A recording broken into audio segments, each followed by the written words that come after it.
Well, I have something I wanted to share with you.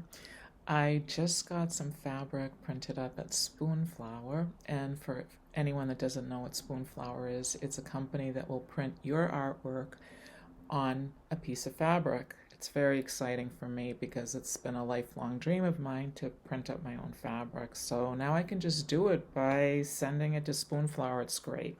So I am a huge frog fan. Not sure why, but I am. And I did some artwork of a frog and I had it printed up on fabric, which is right here. Now, I have a small business where I make ornaments, and every year I try to make some new ideas. So this year I decided to make the frogs. So I'm going to show you step by step how I made the prototype. Of course, I make all the mistakes on the prototype. So there are a few things I would definitely change in the future when I make the actual ornaments, but I'd love to show you how they came out. I think they're really cute. So here are my frogs printed up on fabric. I print up the sewing line and the front of the ornament.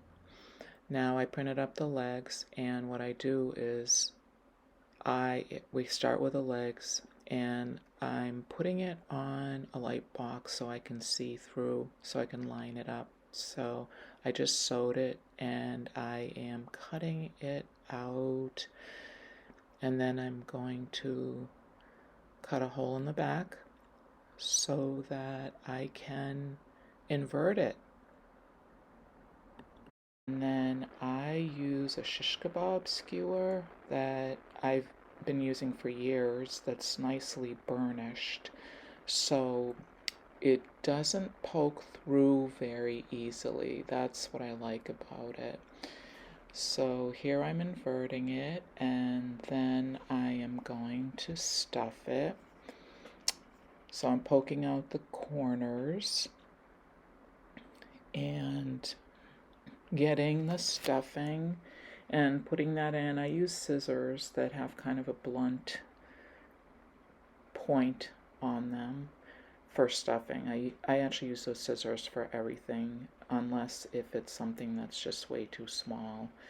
And then I sometimes use a skewer or just smaller scissors. So there it is. And then you sew up the back. Doesn't have to be neat because it's not really going to show. Now, after I sew that, I really should have painted the back. I was too eager to put it all together, so I didn't paint it. So now I'm going to just stitch the detailing on this, and I'm just sewing right on the line, that the darker line, and that's it. So it just gives it more of a three-dimensional look, and that's why I do it. So that's the front legs. At first I thought I was going to sew those on before I sewed the frog, but I decided it would probably be better, easier to do it after I sew the frog. So now I'm doing the frog. I have it on the light table, and as you can see it pretty easily through there. I haven't really figured out a way that and I'm sewing the frog here, but I haven't been able to figure out a way that I could have the fabric printed for both the front and the back that would make it easy for me to line up the work. It just is easier for me to do it this way and just paint the back. And because I make so many ornaments, I just do it assembly line. So I do all the painting at once, I do all the sewing at once, and that's worked out pretty well for me.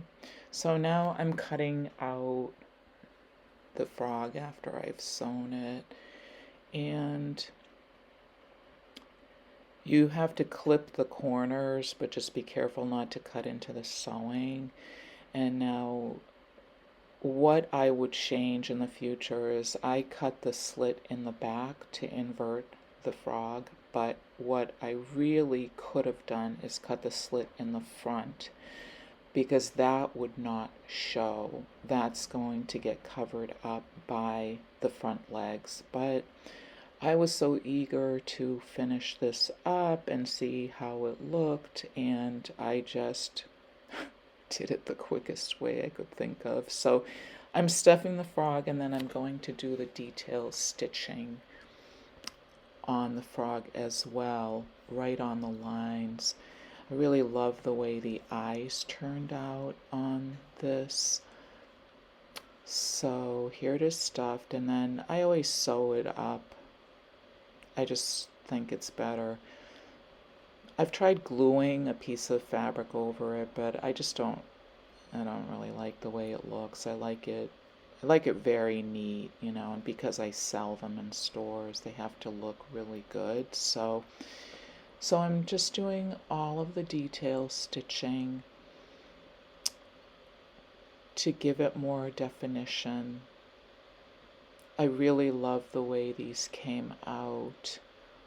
I've been thinking about making a frog for quite a while, but I get so tied up making all the other ornaments that I don't have that much time to do the artwork, the original artwork for the newer ideas. So I was really grateful for the opportunity to do that. I had a little time and I made myself do it. So now I'm just cutting off all the extra strings.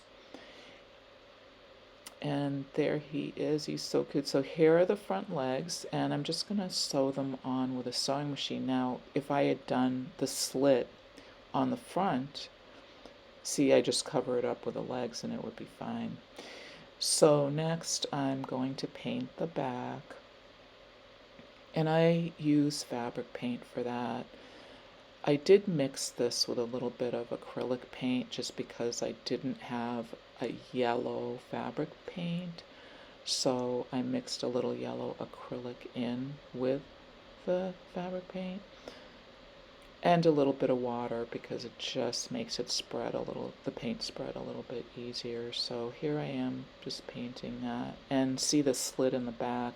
Now if I had done it, put the slit in the front, you wouldn't even have that there, and it would be a little bit neater. That's what I like about it. So now I'm really good at keeping the paint off of the work. So here I am painting the back of the legs, which I should have done earlier, but I was in too much of a hurry to put it together, so doing it the hard way here.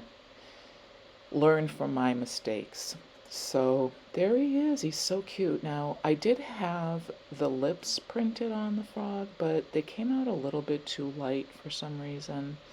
So I just wanted to darken them up a little bit. And because it's going to be a holiday ornament, and my intention was to put a little scarf around his neck, here's a piece of beautiful hand-dyed wool, and I'm making his little scarf, and then I'm going to just trim the ends of that so it's a good length. And there he is. He's so cute. Isn't he so cute? So what do you think? I think they're pretty cute.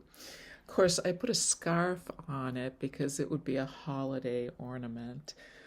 I love the way this came out. What I would do differently, though, I have to say, is I would make the cut in the front here underneath the legs for the inverting. That's what I would change, because that gets covered up by the legs and it doesn't show. And of course, I should have painted the legs before I put them on, because, it would have been so much easier. But because I was so eager to finish it, I couldn't wait. So I didn't paint them until after I put it together. But check this out. This is my next one. Bride and groom frogs. So stay tuned.